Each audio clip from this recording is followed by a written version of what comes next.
En este examen que es de la segunda semana lo diré, del curso pasado, segunda o primera, ahora mismo creo que segunda.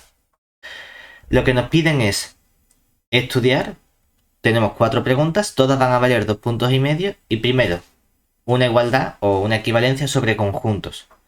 Yo tengo 3 subconjuntos A, B y C y me piden probar esta equivalencia. Yo no quiero probar que A intersección B sea igual a intersección C. Yo lo que quiero probar es que si esto es cierto, entonces esta igualdad también es cierta. Y viceversa. Como tengo un sí solo sí, en matemáticas cuando tenemos que estudiar igualdad de conjuntos lo estudiamos con doble contención. Veo que uno está contenido en el otro y que el otro está contenido en el primero. Y cuando tengo un sí solo sí, trato de estudiar una implicación y luego la implicación contraria. ¿Que hay veces que soy capaz de hacerlo directamente? Genial. Si no soy capaz de hacerlo directamente, pues hago primero uno y luego la otra. En este caso, realmente las dos son muy parecidas porque solo va a cambiar el razonamiento de que cambie el conjunto B con el B complementario. Entonces vamos a hacerlo por doble implicación. Es decir, lo estudiamos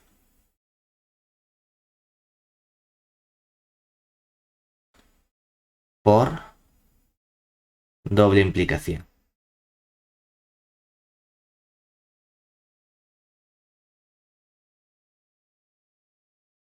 Realmente da igual cuál hagas primero, si derecha, izquierda o derecha, izquierda. ¿Alguna que te dé más coraje? ¿Primero de izquierda a derecha o de derecha a izquierda? De izquierda a derecha. Venga. ¿Qué vamos a hacer? Como decimos, yo no tengo que probar que esta igualdad sea cierta, sino que partimos de que esa igualdad es cierta. Es decir, partimos de que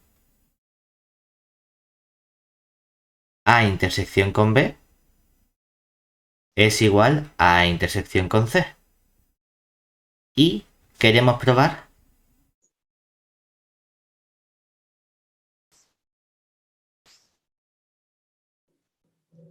que el conjunto A intersección con B complementario coincide con el conjunto A intersección con C complementario. Yo quiero probar una igualdad de conjuntos. ¿Cómo pruebo una igualdad de conjuntos? Por doble contención, viendo que tomo un elemento del primero y está en el segundo y viceversa. Es decir, ahora usamos doble contención.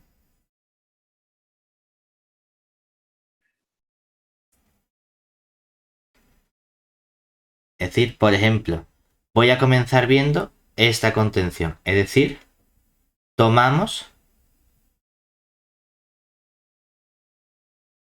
un elemento X, por ejemplo, que pertenezca al conjunto A intersección con B complementario. Y mi objetivo es probar que ese elemento está también en A intersección C complementario. Claro, aquí si aplicamos la definición de la intersección, sí, solo sí, por definición, eso significa que el elemento X está en el conjunto A y el elemento X está en el conjunto B complementario. Entonces, mi objetivo es probar que ese elemento está en C complementario. Como ya está en A, para que esté en A intersección C complementario, solo me hace falta que esté en el C complementario. Entonces, vamos a ver qué pasa. Porque aquí yo puedo añadir una condición, ¿verdad?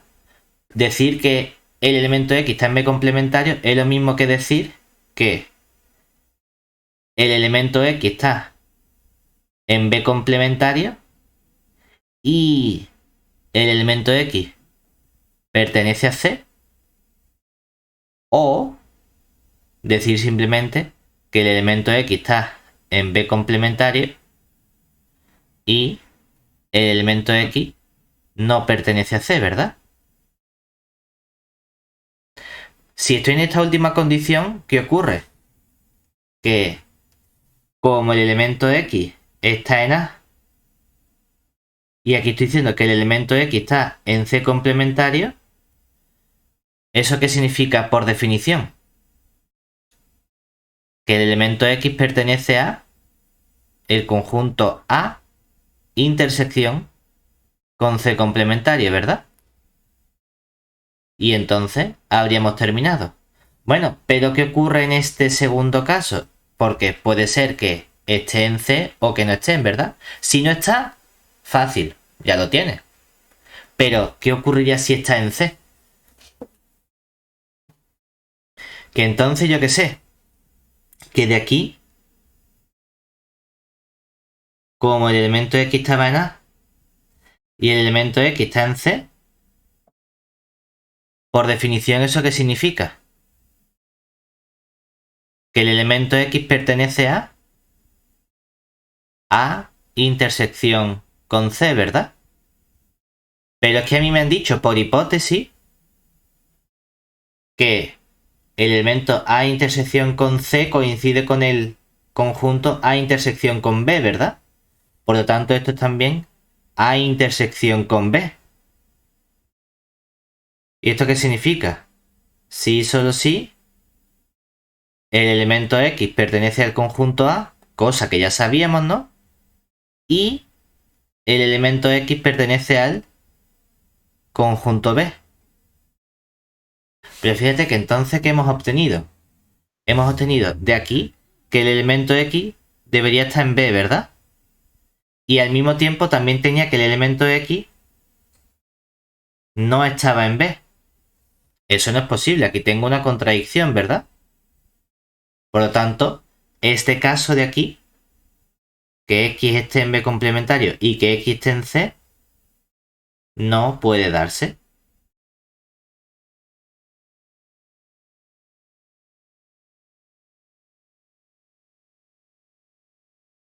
¿Vale? No solo eso, sino que además yo estaba queriendo probar la doble contención, ¿cierto? De momento, con toda esta información, lo que yo he concluido es que el elemento X que está en A intersección B complementario resulta que también está en el conjunto A intersección C complementario. ¿Vale? Pero yo quería partir de un elemento X perteneciente a intersección B complementario Pablo, y Pablo, llegar... Sí, sí. vuelvo un poco atrás porque se me Sí, ha... sí. Aquí lo único que yo decía es que quería ver que el elemento X estaba en A intersección B complementario. Para eso lo que me falta es ver que está en el C complementario. Bueno, que está en A, seguro. Lo que yo sé es que está en B complementario. De aquí pueden pasar dos cosas. O que esté en C o que no esté en C. Si no está en C, ya hemos terminado, porque entonces el elemento X está en A y en C complementario. Y si estuviese en C, es que si estuviese en C, como estaba en A y como estaba en C, en la parte morada, entonces está la intersección de A con C. Pero a mí me han dicho en este ejercicio que A intersección con B es lo mismo que A intersección con C. Por lo tanto, si el X está en A intersección con C, el X está en A intersección con B. Y por definición de intersección, eso significa que el elemento X está en A, que ya lo sabía, ¿verdad? Y que el elemento X está en B. Pero en esta parte, yo que estaba suponiendo también que el elemento X, ¿dónde estaba? En B complementario. ¿Y eso qué significa? Que el elemento X no está en B. Entonces no puede ser que el elemento X no esté en B y que el elemento X está en B. ¿Eso qué significa? Puede darse el caso de que el elemento X esté en B complementario y el elemento X sí esté en C. No se puede dar porque llegó a una contradicción, ¿cierto? Entonces el único caso posible es este caso azul, que el elemento X esté en B complementario y además el elemento X no pertenezca a C. Claro, como consecuencia he empezado en un X que estaba en A con B complementario y he llegado a que el X está en A con C complementario, ¿verdad? Pero en todo este camino, las implicaciones han sido todo el rato sí y solo sí, ¿cierto? No ha habido un punto en el que diga solo puedo ir hacia la derecha y la implicación contraria no es cierta. Como todos son sí y solo sí, en realidad lo que estoy diciendo es que esto que teníamos aquí, que era la doble contención, nosotros directamente acabamos de probar la igualdad entre ambos conjuntos en realidad. Porque para probar que X está en A con C complementario, empezaría aquí, diría esto está aquí, me vendría para acá y llegaría a que el X pertenece a intersección con B complementaria. ¿De acuerdo?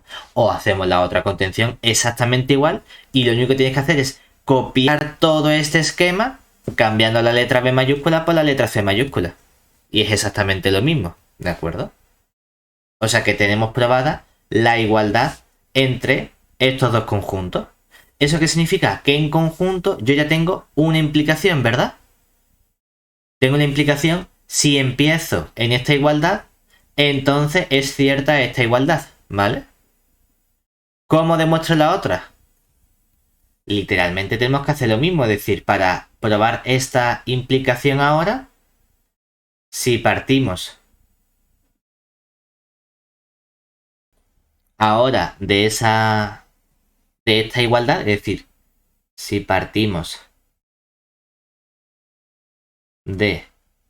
Ahora lo que tengo es que A intersección B complementario coincide con A intersección C complementario. Usamos de nuevo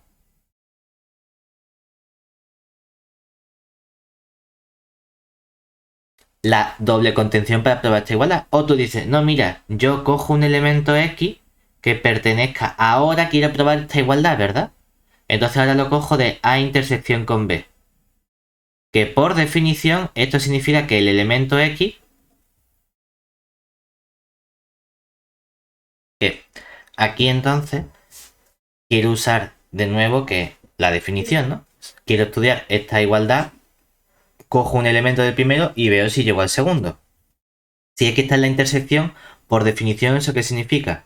Que el elemento X pertenece al conjunto A y que el elemento X pertenece al conjunto C. Perdón, al conjunto B. ¿Vale? Quiero llegar a que esté en A intersección con C. Necesito que esté en A y que esté en C. Ah, ya tengo que estar en A. Genial. Vamos a ver aquí. Es que esto también lo puedo desglosar igual que antes. En decir que esté en B y que esté en C, o que el elemento X esté en B y no esté en C, ¿verdad? Hombre, aquí ya habríamos terminado, porque entonces por definición, ¿qué ocurre?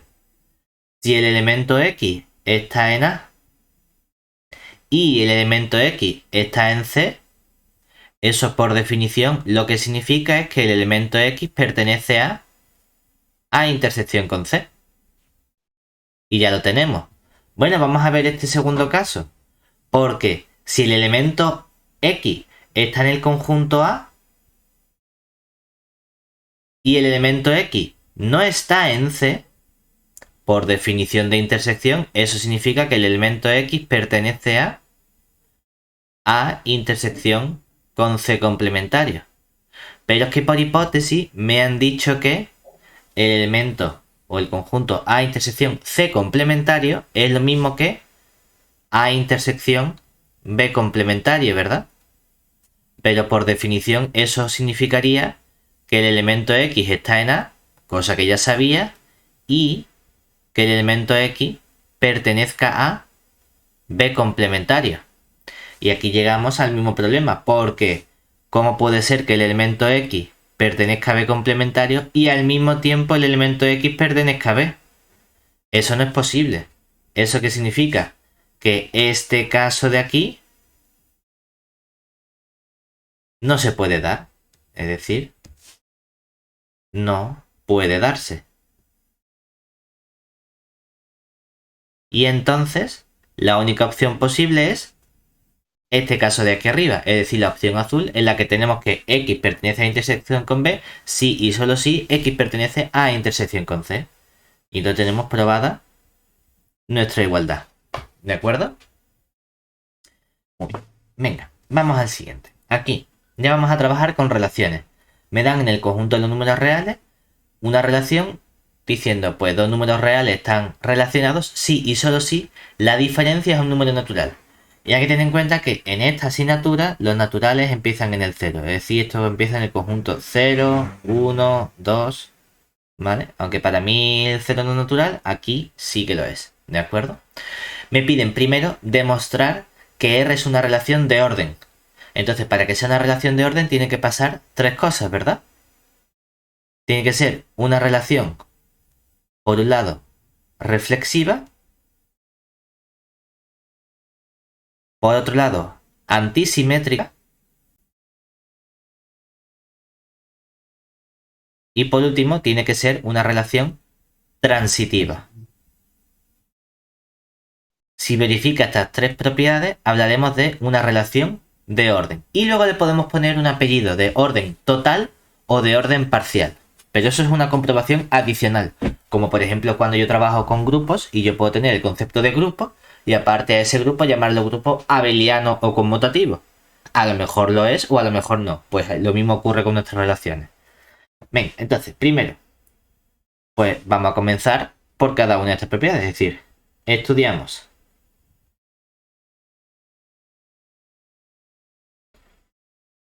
punto número 1, la reflexividad. Reflexividad. Entonces, claro, dado un número X real cualquiera, yo estudio cuánto vale X menos X, ¿verdad? Y X menos X vale 0. Y en esta asignatura el 0 sí es un número natural. Lo cual significa que entonces el elemento X está relacionado consigo mismo, ¿verdad? Sea cual sea el número real que yo coja. O sea que tenemos la primera propiedad demostrada. Pongo el cuadradito porque no me han preguntado ¿es una relación? Si no me han puesto demuestre. Entonces sé que tengo que demostrar cada una de estas propiedades. Por eso digo, efectivamente demuestra lo que me pedían. Venga, siguiente apartado. O siguiente parte. Ahora, en el... Vamos a poner aquí en el... ¿Qué lo llama? ¿1? 1. Pues ahora 2. 2, vamos a estudiar la antisimetría. Entonces, ¿qué hacemos? Partimos de dos cosas. Partimos de X está relacionado con Y. Y también sé que es cierto que ese elemento Y está relacionado con X. Entonces quiero probar que X es igual a Y. Y dice, bueno, ¿esto qué significa?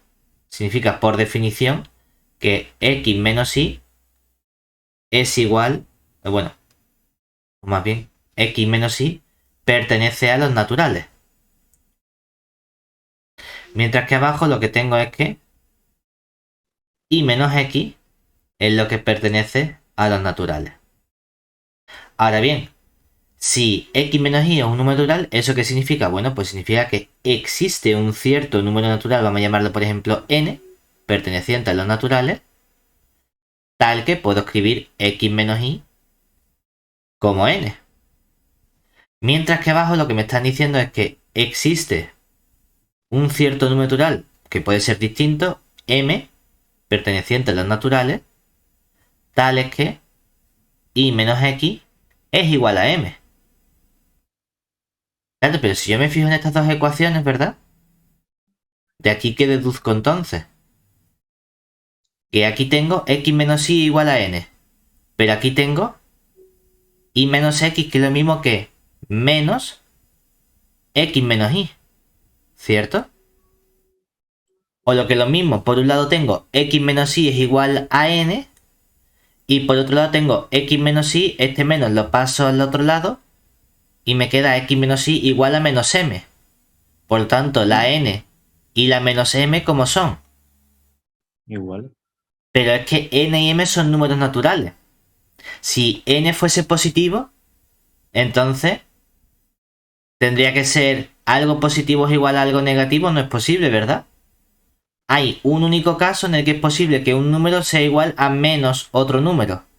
Y el único caso es cuando los dos números son como 0.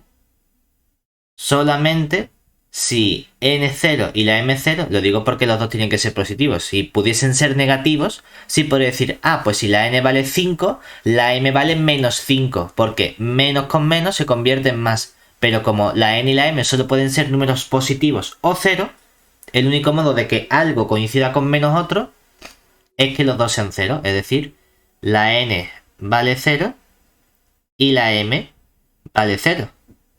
Pero claro, si la n vale 0, por ejemplo, de aquí que deduzco que cuando sustituya aquí, ¿qué saco entonces? Si la n vale 0, x menos y, ¿cuánto vale? 0. O lo que es lo mismo, la x es igual que la y, ¿cierto? Y ya lo tendría. O también podría haber usado que la m vale 0.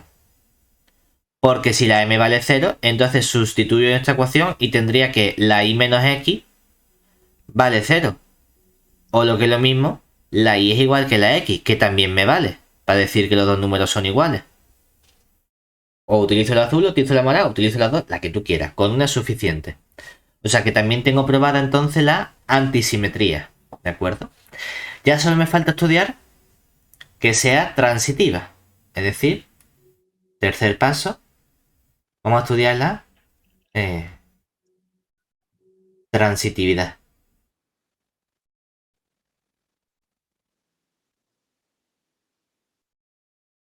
Entonces, ahora partimos también de algo parecido, solo que en lugar de tener x relacionado con y e y relacionado con el mismo x, lo voy a tener con otro z tercero. Entonces ahora partimos de...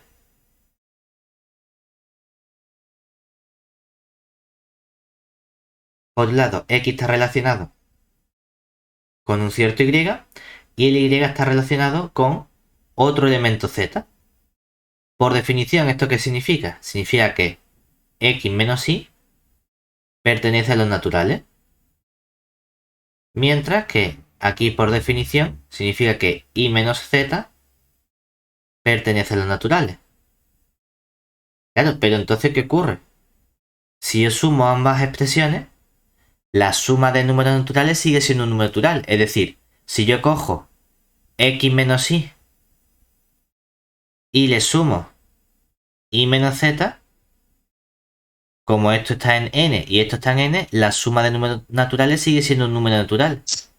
Pero cuando yo simplifico esta expresión, aquí tengo una x, si a menos y le sumo y, 0, 0 más lo que sea, es ese lo que sea, y aquí me queda este menos z restando, o sea que x menos z es la suma de dos números naturales, por lo tanto es un número natural.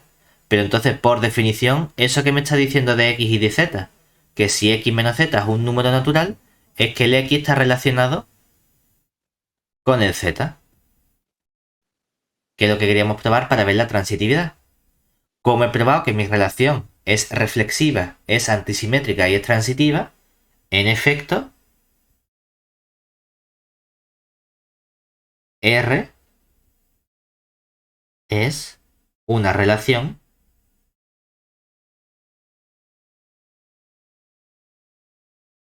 de orden.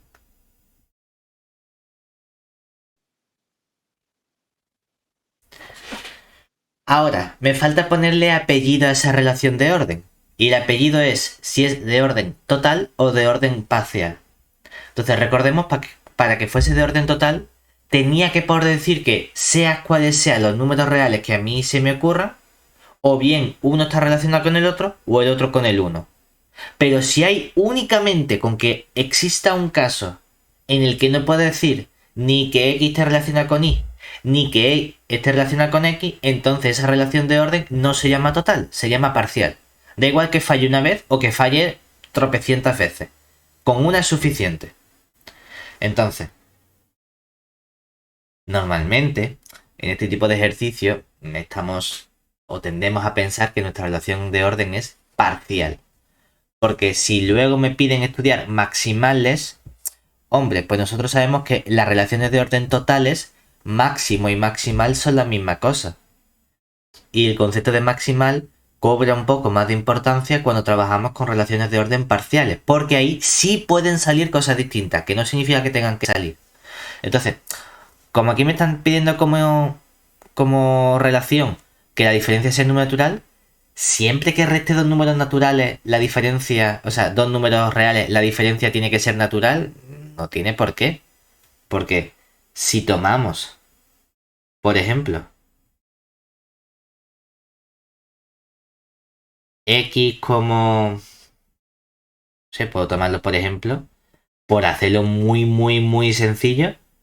Y esto es matemática, ¿no? Pues podemos coger el pi. Pi es un número real, ¿verdad? Y voy a coger, por ejemplo, y, por hacerlo sencillo, como el cero. Porque cero también es un número real, ¿verdad? Pero entonces, ¿cuánto vale x menos y?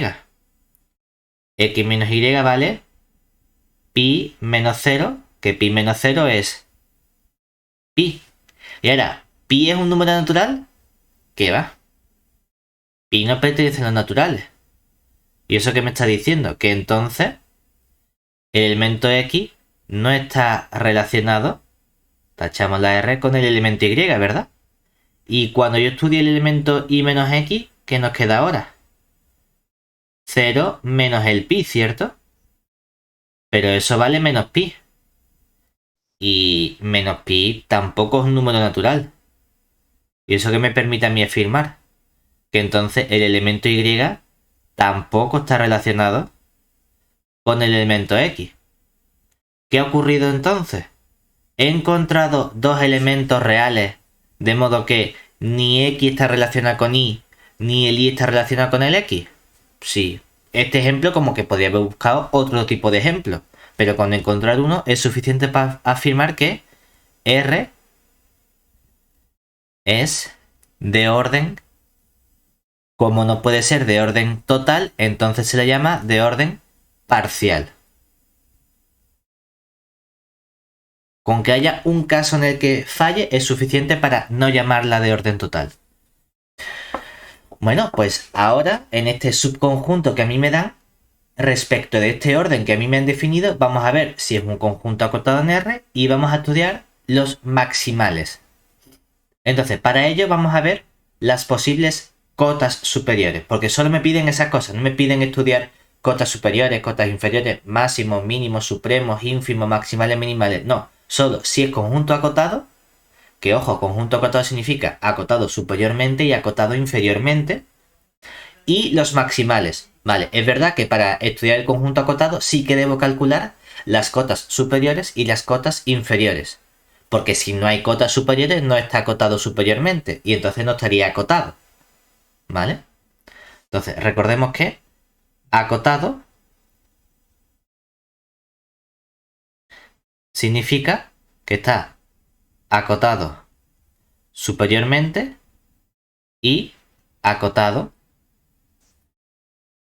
inferiormente.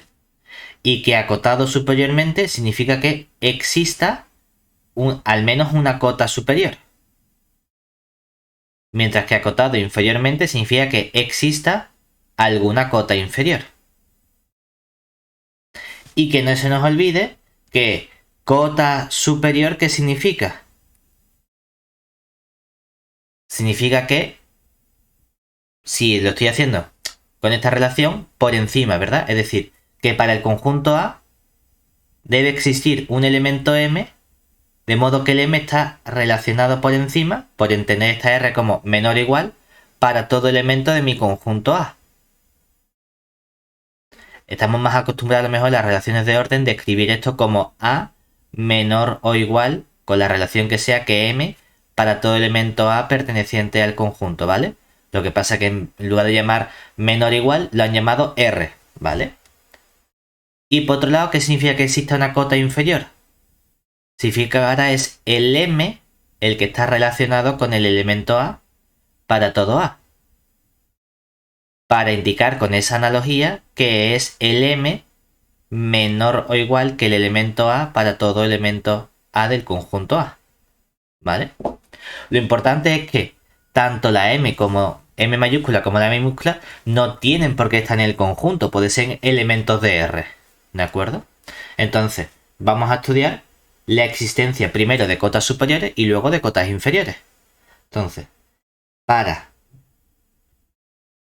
las cotas superiores, buscamos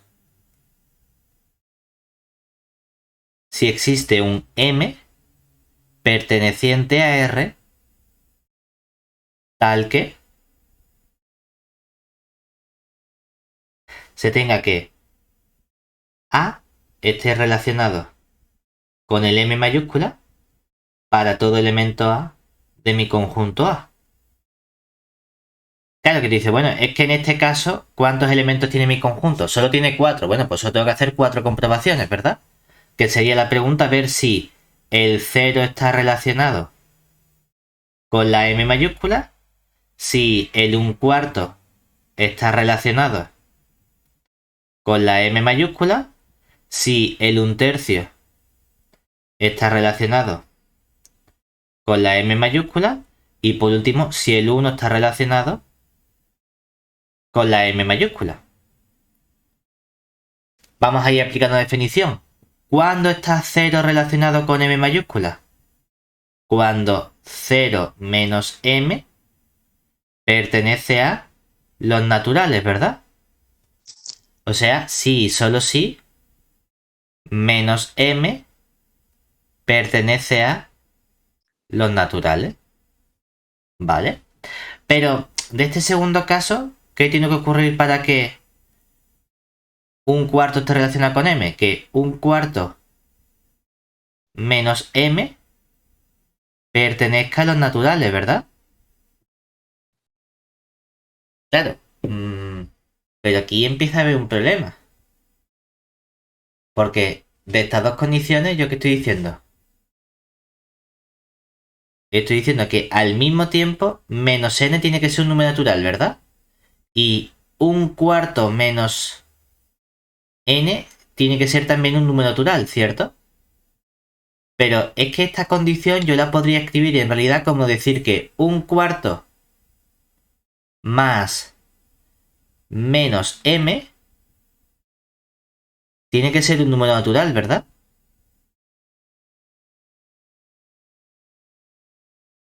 Pero es que entonces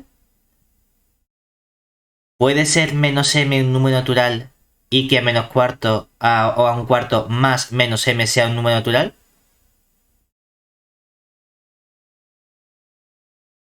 No. Si esto no, fuese imposible. cierto, es que entonces, ¿qué ocurriría? Que 1/4, ¿cómo sería? También un número natural, ¿verdad? Claro. Pero eso es una contradicción, ¿cierto? Entonces, ¿podemos encontrar algún m mayúscula, número real, de modo que al mismo tiempo tenga estas 4 propiedades? ¿O que se verifiquen estas 4 condiciones? No, porque si se verifica esta, entonces ya no se puede verificar la segunda. O si se verifica la segunda, entonces no se puede verificar la primera. Pero es que tienen que ser las 4 ciertas. Para que algo sea una cota superior, tengo que poder comparar con todos los elementos de mi conjunto. Es que nunca voy a poder comparar al mismo tiempo con los 4 elementos de mi conjunto. Vale, pues entonces, ¿qué ocurre? Que no hay cotas superiores, ¿verdad? Es decir, no existen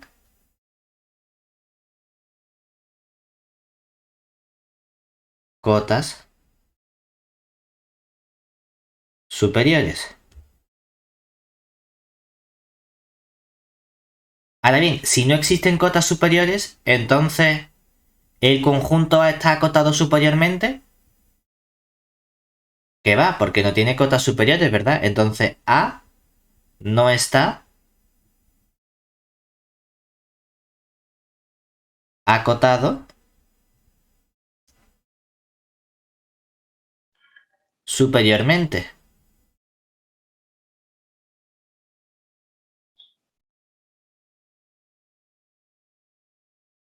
Pero el conjunto A está entonces acotado a secas. Es que para que esté acotado a secas tiene que estarlo tanto superiormente como inferiormente. Si ya falla en que no está acotado superiormente, entonces puedo afirmar que el conjunto A no es acotado. Y no me ha hecho falta estudiar las cotas inferiores. Con que uno falle es suficiente. ¿De acuerdo? Ya tengo la primera parte hecha. Ahora me piden estudiar los elementos maximales del conjunto. Vamos a ver cómo se calculaban los elementos maximales. Que no se nos olvide que para ver que algo sea un elemento maximal, cojo elementos del conjunto. Aquí sí lo cojo del conjunto. Para las cotas lo puedo coger de fuera. Que es cierto que tú puedes tener que algo del conjunto sea una cota superior. Genial. Pero puedo tener también cotas superiores de fuera del conjunto. Para los maximales solo cojo elementos de dentro del conjunto. Entonces tengo 4 elementos en mi conjunto. Hay 4 posibles elementos maximales, ¿verdad? Entonces, para ver si un elemento, y ahora importante, M mayúscula perteneciente a la es elemento maximal, queremos ver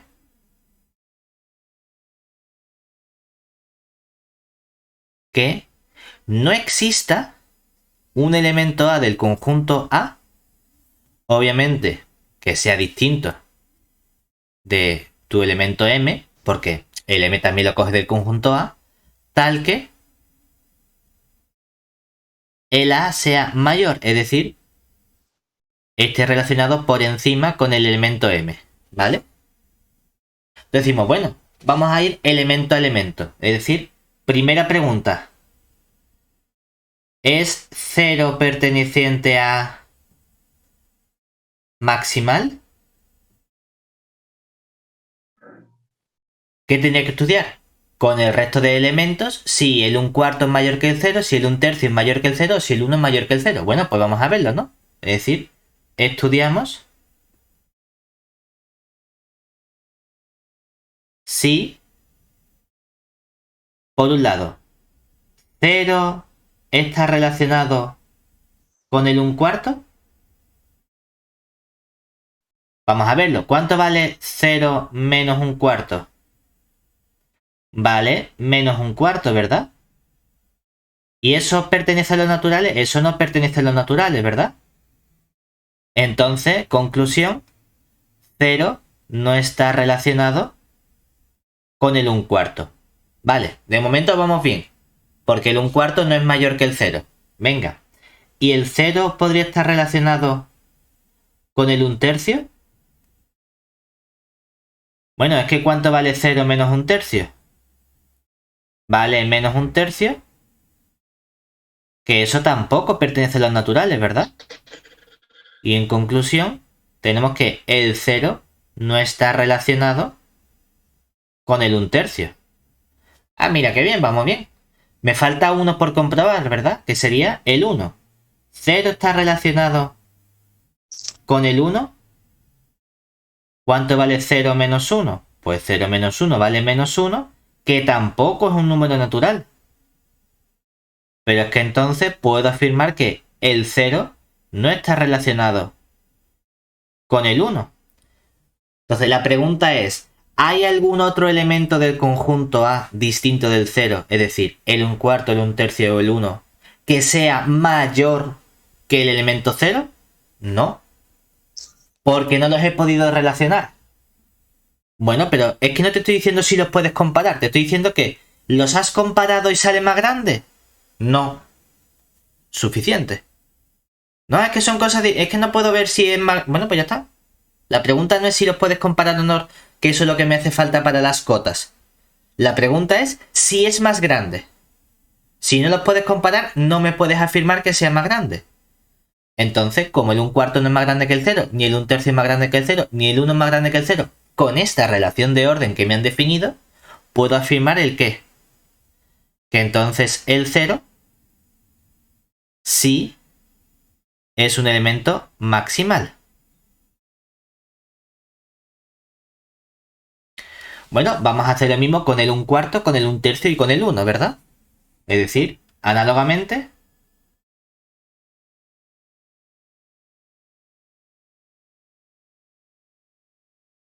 estudiamos si puede ser el 1/4 maximal. tendría que estudiar el qué. Voy a estudiar qué ocurre con ahora un cuarto menos 0, que es un cuarto que no pertenece a los naturales. Entonces de aquí tengo garantizado que un cuarto no está relacionado con 0. Y tengo un cuarto menos un tercio, que mínimo común múltiple me queda 3 menos 4, me queda menos un doceavo, ¿verdad? Que tampoco pertenece a los naturales. Y entonces, pues, el un tercio, perdón, el un cuarto tampoco es más chico que el un tercio. O el un tercio no es más grande que el un cuarto. Y por último, el un cuarto menos 1, que vale menos 3 cuartos, pero menos 3 cuartos tampoco es un número natural. Y entonces tengo que el un cuarto no está relacionado con el 1. ¿Alguno de los otros elementos del conjunto son más grandes que el un cuarto? No. Entonces, ¿qué concluimos? Que un cuarto sí es un elemento maximal, ¿verdad? Venga, vamos ahora a hacer lo mismo con el un tercio. Vamos a ver si un tercio es maximal. Estudio ahora la misma diferencia, solo que ahora estudio el un tercio menos 0, que vale un tercio, que no es un número natural. Y entonces puedo concluir que un tercio no está relacionado con el 0. Y estudio cuánto vale un tercio menos un cuarto, que ahora nos queda un doceavo que no pertenece a los naturales. Entonces puedo afirmar que un tercio no está relacionado con el un cuarto y tengo el elemento un tercio menos el 1, que vale menos 2 tercios, que tampoco es un número natural. Y entonces tampoco se tiene que un tercio esté relacionado con el 1. No hay ningún otro elemento del conjunto A que sea más grande que el un tercio. Entonces puedo afirmar por la definición que el un tercio sí es un elemento maximal. Vale, vamos por último con el 1. A ver si el 1 es un elemento maximal. Que tendría que estudiar igual, ¿no? Las tres diferencias. Solo que ahora cuando yo coja 1 menos 0, ¿eso cuánto sale? Sale 1, ¿verdad? Y 1 sí pertenece a los naturales, ¿cierto? ¿Eso qué significa? Que entonces el 1 está relacionado con el 0. Es decir, el 0 es mayor que el 1. ¿Hay otro elemento del conjunto A distinto del 1 de modo que ese elemento esté relacionado con el 1? Sí, el 0, ¿verdad? Entonces ya no me hace falta estudiar el resto, porque de aquí puedo afirmar entonces directamente que el 1 no es maximal.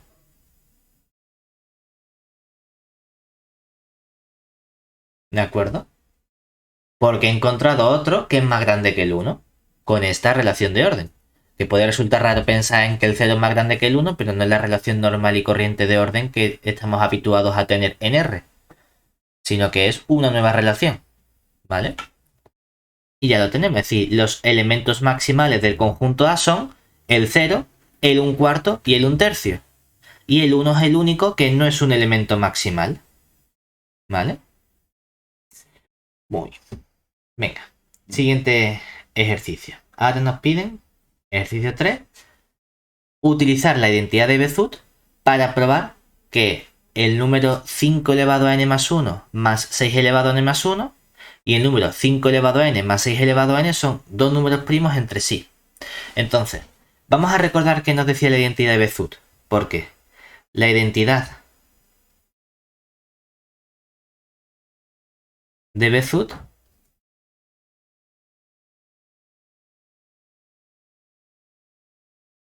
nos dice que si tenemos dos números A y B pertenecientes a los naturales, entonces si llamo D al máximo común divisor de A y B, existen unos numeritos alfa y beta pertenecientes a Z, y es importante que estos sí pueden ser enteros, tales que puedo multiplicar ese numerito alfa por el elemento A, multiplicar el numerito beta que he encontrado por el elemento B, y eso me da el máximo común divisor D. Ahora, que están en Z y te pone existen, no existen unos únicos, es decir, puede haber más de una combinación, ¿vale? Por otro lado, ¿qué significa que dos números sean primos entre sí? Lo que significa es que además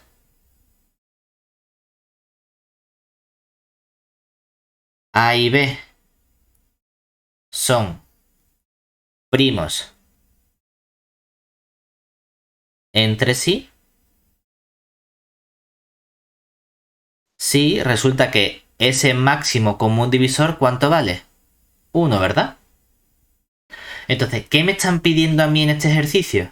Me están pidiendo que busquemos dos numeritos alfa y beta, es decir, nos piden hallar alfa y beta pertenecientes a los enteros, tales que cuando yo multiplique alfa por el número 5 elevado a n más 1 más 6 elevado a n más 1 y sume beta por el 5 elevado a n más 6 elevado a n, que eso nos dé, como quiero que sean primos entre sí, ¿cuánto tiene que salir el máximo común divisor de? Que me dé 1. Y que eso ocurra sea cual sea el numerito n que hayamos cogido de n asterisco. Es decir, que tengo que encontrar unos alfa y beta cuando la n valga 1, y cuando la n valga 2, y cuando la n valga 3. Lo tengo que hacer para infinitos casos n. Entonces, vamos a pensar, porque también sé que el modo de aplicar la identidad de Bézout es primero estudiar este máximo común divisor, ¿cierto? Y para estudiar el máximo común divisor tenemos el algoritmo de la división de Euclides. Vamos dividiendo y vamos cogiendo los distintos restos que nos van quedando. Entonces, vamos a fijarnos en los dos números que nosotros tenemos. Es decir, si aplicamos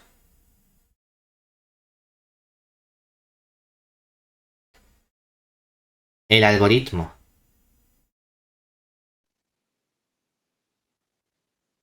de la división de Euclides,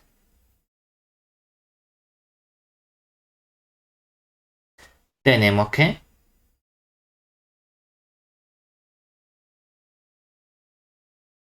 cojo el número grande, que sería el 5 elevado a n más 1, y le sumo el 6 elevado a n más 1, y todo eso lo voy a dividir entre 5 elevado a n más 6 elevado a n. Bueno, voy a multiplicar, por ejemplo, por 5 para ver qué nos queda. Pues 5 por 5 elevado a n más 1 sería resto 5 elevado a n más 1. 5 por 6 elevado a n resto 5 por 6 elevado a n. ¿Cuánto nos queda todo esto? Hombre, el 5 elevado a n más 1 con el menos 5 elevado a n menos 1 se me simplifica, pero si nos fijamos, yo puedo escribir 6 elevado a n más 1. Esto simplemente coger 6 por 6 elevado a n. Pero como 6 es 5 más 1, yo esto lo puedo escribir como 5 por 6 elevado a n más 1 por 6 elevado a n, que es 6 elevado a n. Entonces, cuando a 6 elevado a n más 1 le resto 5 veces 6 elevado a n, significa que se me cancela este término y ¿quién me queda únicamente? Un 6 elevado a n como resto, ¿verdad? ¿Cómo? Espera. Lo que he dicho es, para esta recta, para a 6 elevado a n más 1 restarle 5 veces 6 elevado a n, este 6 elevado a n más 1 lo puedo descomponer como 5 veces 6 elevado a n más una vez 6 elevado a n, ¿verdad? Cuando a 5 por 6 elevado a n le resto 5 por 6 elevado a n, se me cancela. ¿Y quién me queda únicamente? El 6 elevado a n sumando, ¿verdad? ¿Eso qué significa? Ya tengo el resto porque obviamente 6 elevado a n es más chico que 6 elevado a n más algo, ¿cierto? ¿Qué hace ahora el algoritmo de división de Euclid? Dice, para calcular ese máximo divisor, ahora coges el divisor que tenías antes, que era el 5 elevado a n, más el 6 elevado a n, y eso lo vas a dividir entre el resto que acabas de obtener, que es el 6 elevado a n, ¿cierto? Bueno, pero cuando yo 5 elevado a n lo divido entre 6 elevado a n, ¿qué hago? Pues pongo un 1 y aquí ¿qué hago? Resto 6 elevado a n, ¿cierto? ¿Y qué nos queda? Esto se me cancela y como resto nos queda el 5 elevado a n. Pero mira, ahora hemos llegado a algo que está bien porque ahora qué dos términos estoy comparando. Ahora tendría que estudiar qué ocurre con 6 elevado a n y con 5 elevado a n, ¿verdad? Entonces nosotros sabemos que ¿cuál es el máximo común divisor de 6 y 5? El máximo común divisor de 6 y 5 sabemos que es 1. Pero es que entonces, si cojo cualquier potencia, el máximo común divisor va a seguir siendo 1. Es decir, el máximo común divisor de 6 elevado a n con 5 elevado a n sigue siendo 1, sea cual sea el n natural que yo coja, o en este caso de n asterisco, ¿verdad? Porque si 6 y 5 no tenían elemento en común, cuando yo cojo la potencia sigue habiendo solo 6. Y cuando cojo aquí la potencia del 5 sigue habiendo solo 5, es decir, sigue sin haber ningún elemento en común entre los 6 y los 5. Y aquí vamos a aplicar la identidad de Bézout. Porque entonces, si esto es cierto siempre, ¿qué me dice a mí Bézout?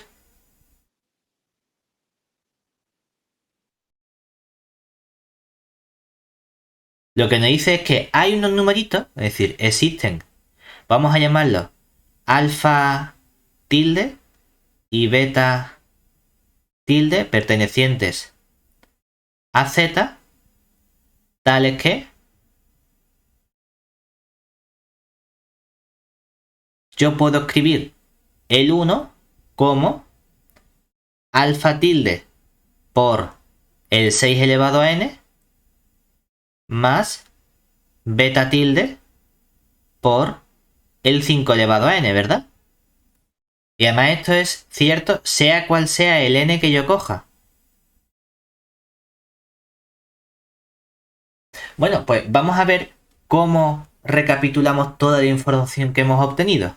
Porque entonces, nosotros, ¿qué sabemos de momento? ¿Por qué le ha puesto un guioncito arriba al alfa y a la beta? Es porque luego voy a llamar alfa y beta a otros distintos. Es como pone alfa 1, alfa 2 o alfa gorrito. La tilde simplemente decir es otro alfa distinto. Que podía haberlo llamado alfa 1, alfa 2, alfa 3, pero para no tener su índice he dicho, mira, llamo a uno con una tilde y el otro va a ser sin la tilde. Simplemente, por ponerle nombres distintos a los elementos. ¿Vale? Entonces, ¿qué sabemos nosotros de momento? Es decir, tenemos lo siguiente. Yo sé que puedo escribir 1 como alfa tilde, algo por el 6 elevado a n, más algo por el 5 elevado a n. Y además para todo n perteneciente a los naturales. Asterisco. Pero es que si nos fijamos de esta división que he hecho, ¿verdad? Que no se me olvide qué significaba dividir, ¿verdad? Si yo he dividido este número entre este y me ha dado 5 de cociente y 6 de resto, es que yo puedo escribir como. Puedo escribir el número que estoy dividiendo, que es el 5 n más 1 más 6 elevado a n más 1 como cociente, que me ha salido 5, por el divisor, que es 5 elevado a n más 6 elevado a n más el resto, ¿verdad? Que el resto me ha salido 6 elevado a n. Pero es que en la segunda división puedo hacer lo mismo, ¿verdad?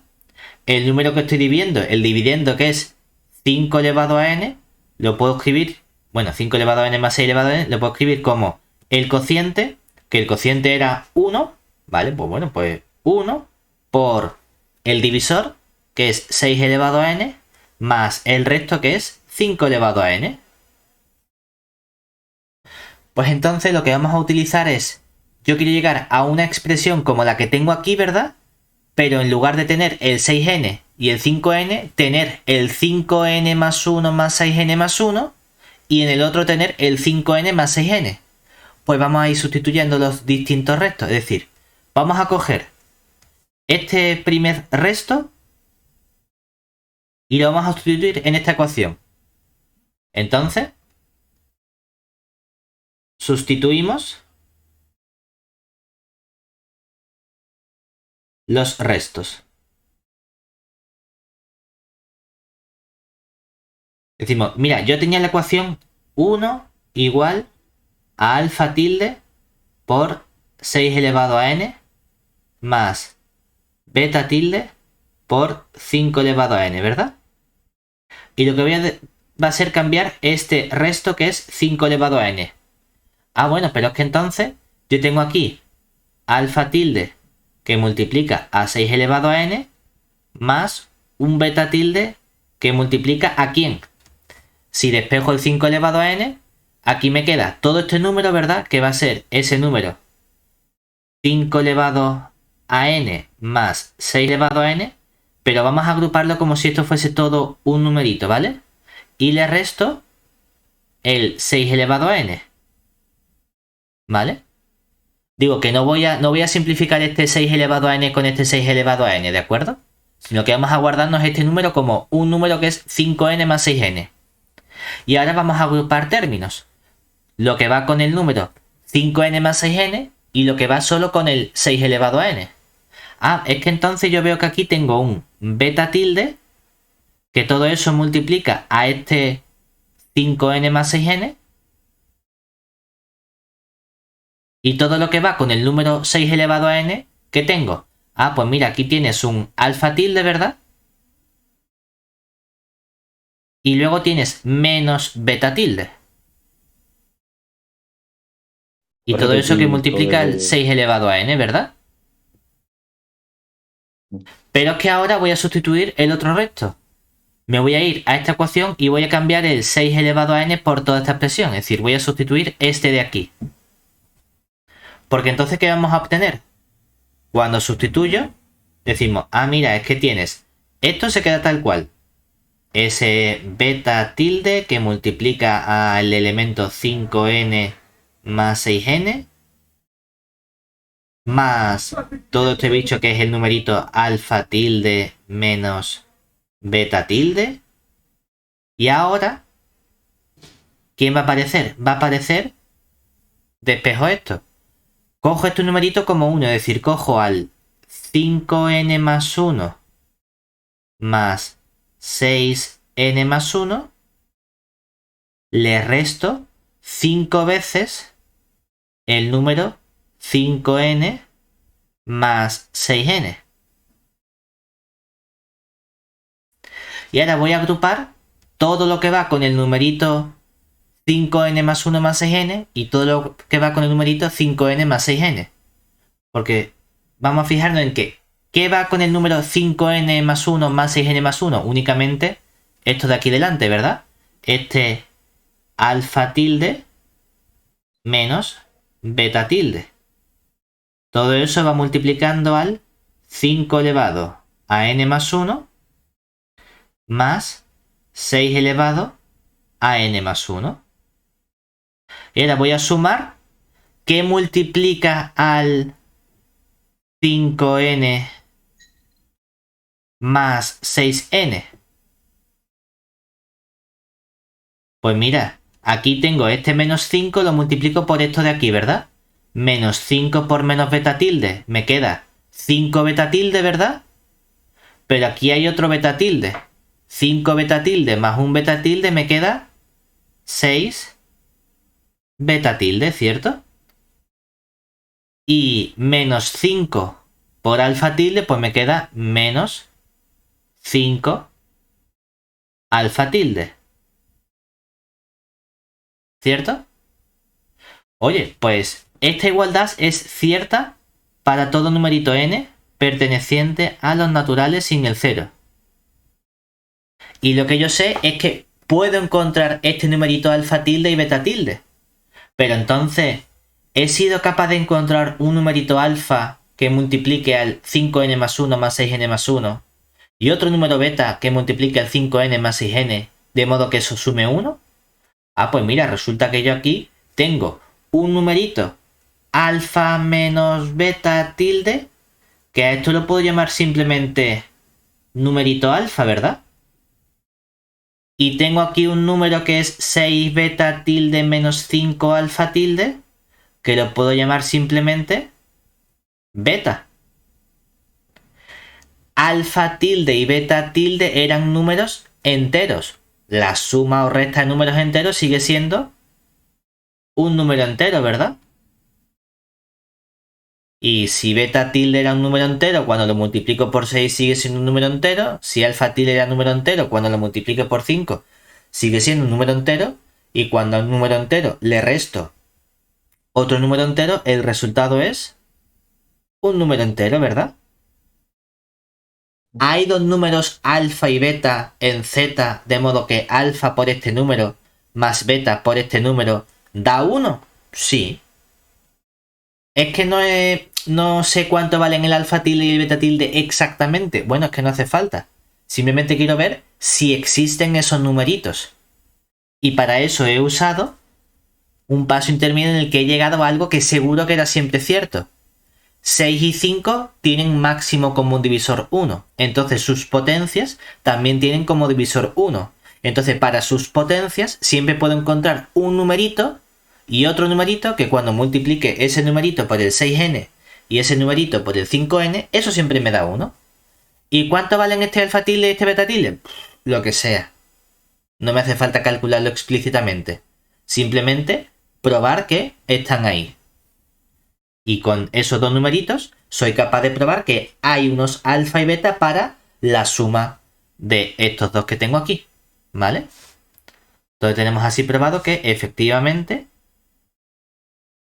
1 es igual a estos dos numeritos. Y que 1 sea igual a esta igualdad por la identidad de Bézout, lo que me está diciendo es que el máximo común divisor de este primer número y de este segundo número es justamente 1. O lo que es lo mismo, los números son primos entre sí. ¿Vale? Vale. Venga, último ejercicio ya, con números complejos. Este es más sencillito. Vale. Nos piden simplemente resolver en C esta ecuación. Ahora, esta ecuación tiene dos partes. Primera parte. Tengo algo elevado a 4 igual a otro número complejo, ¿verdad? Entonces, lo primero que vamos a hacer va a ser calcular las raíces cuartas de este elemento.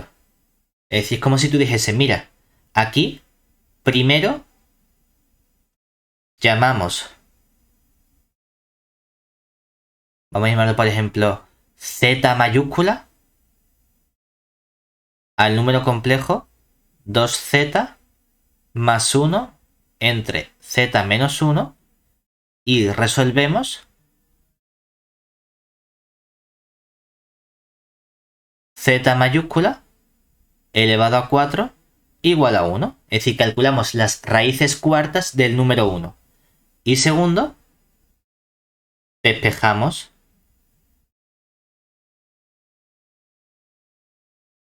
el z minúscula de esta ecuación, ¿vale? Decimos, venga, pues, ¿cómo resolvemos nosotros esta parte de aquí? ¿Cómo se resuelven ecuaciones o raíces enésimas de números complejos? Mira, tenemos un proceso, porque para resolver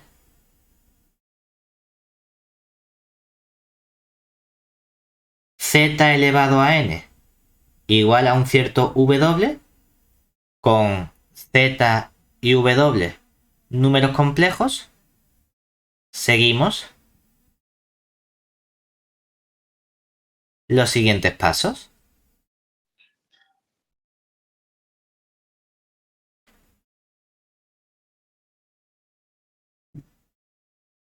Primero, hallamos el módulo de el número al que le quiero calcular la raíz, es decir, de este w, que ese sería en este caso este 1. Es decir, hallamos módulo de w y el ángulo, es decir, el argumento de ese número complejo w. Segundo paso, aquí va a haber n raíces distintas. Entonces, llamamos z subíndice k con k que varía desde 0, 1 hasta n-1 a las n raíces que buscamos.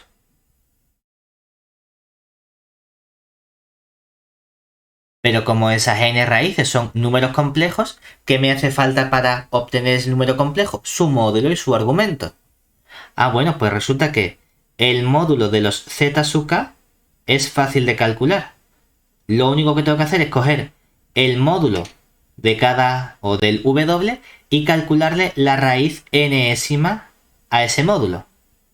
Y eso sería para todo k, es decir, todas las raíces tienen el mismo módulo.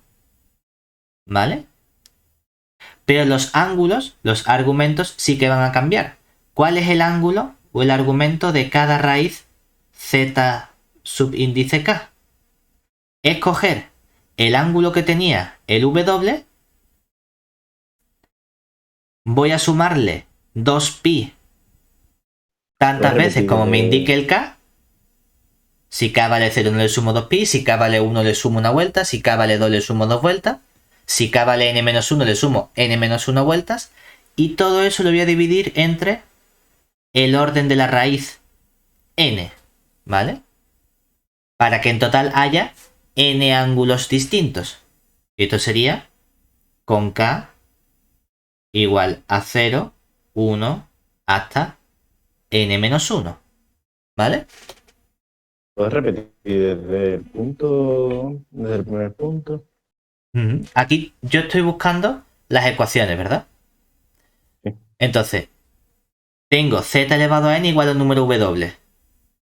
Quiero igualar estos dos números complejos. Lo que voy a hacer primero es, cuando tengo números complejos, puedo obtener información a partir de su módulo y de su argumento. Argumento es el nombre pijo que tenemos para ángulo.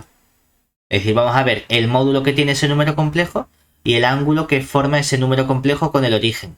¿De acuerdo? Quiero que esas dos cosas coincidan. Vale, pues calculamos el módulo y el ángulo del de la derecha. Módulo y ángulo de la parte derecha. Tengo que calcular también el módulo y ángulo de la parte izquierda. Es decir, el módulo y ángulo, pero como hay n raíces, lo puedo llamar z o lo puedo llamar z0 a la primera, z1 a la segunda, z2 a la tercera. Igual que cuando yo a lo mejor estudiaba x cuadrado igual a 4, de aquí decía hay dos raíces, a una llamo x1 igual a 2 y a la otra le llamo x2 igual a menos 2, ¿verdad? Lo mismo vamos a hacer aquí, lo que pasa es que en vez de empezar en 1 y 2 diría x0 y x1. Y en lugar de utilizar la letra x utilizo la z y la z, ¿verdad? Eso es lo único. Vale, pues tengo que buscar todas esas raíces. Y yo sé que va a haber tantas raíces como grado tenga mi ecuación. Que tiene grado 2, 2 soluciones. Que tiene grado 3, 3. Que tiene grado n, n soluciones. Y la llamo z0, z1, z2 hasta zn-1. Pues yo sé que el módulo de cada una es hacer la raíz enésima del módulo de la parte de la derecha.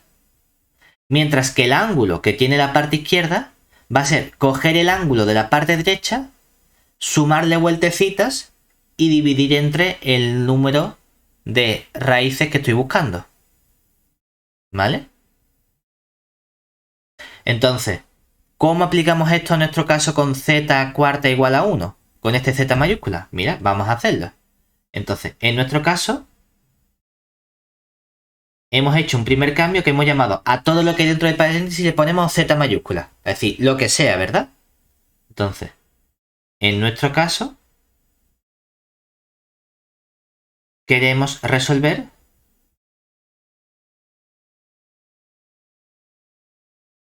la ecuación z mayúscula elevado a 4 igual a 1. Que este 1 es lo que llamaríamos nosotros w, ¿verdad? El numerito complejo de la derecha al que le quiero calcular la raíz, ¿cierto? Entonces, calculamos primero. ¿Qué hemos dicho? Que teníamos que calcular el módulo de la derecha y el ángulo de la derecha. Es decir, ¿cuánto vale el módulo de ese w? ¿Cuánto vale el módulo? Es que w es el número 1. ¿Vale? Pues esto sería la raíz cuadrada de 1 al cuadrado más 0 al cuadrado, ¿verdad? Que vale obviamente 1, ¿cierto? ¿Y cuánto vale el argumento del w? ¿Qué ángulo, si nos fijamos, qué ángulo forma el 1 con el eje horizontal?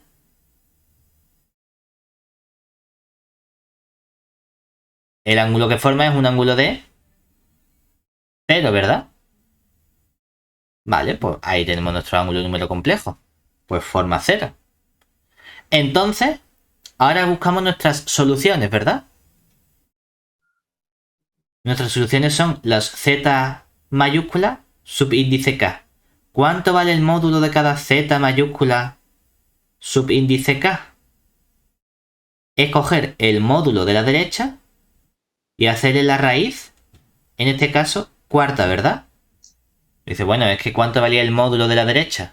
1. ¿Y cuánto vale la raíz cuarta de 1? Pues también 1.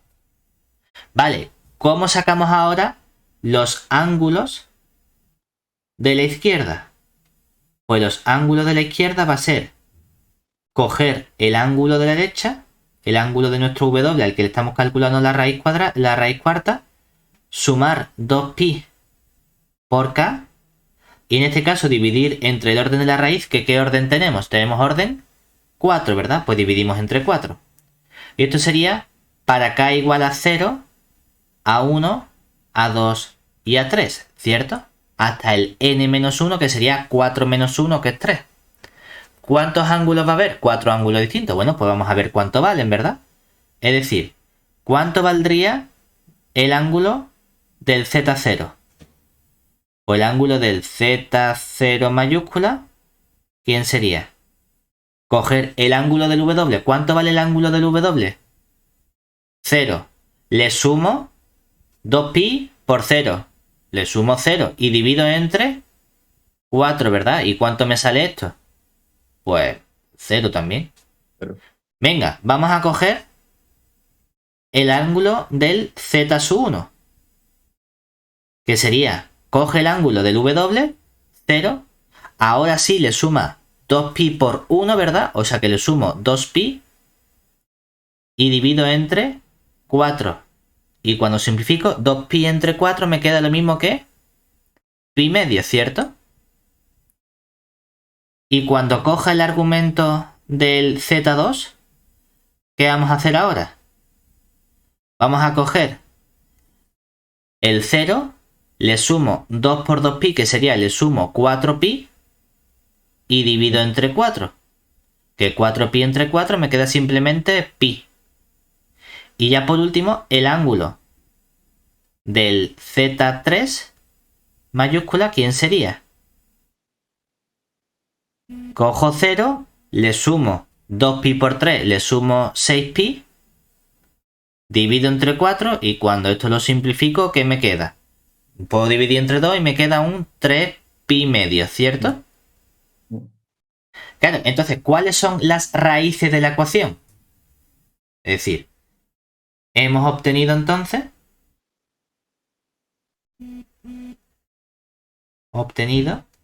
que las raíces de z mayúscula elevado a 4 igual a 1 son 4 raíces, ¿verdad?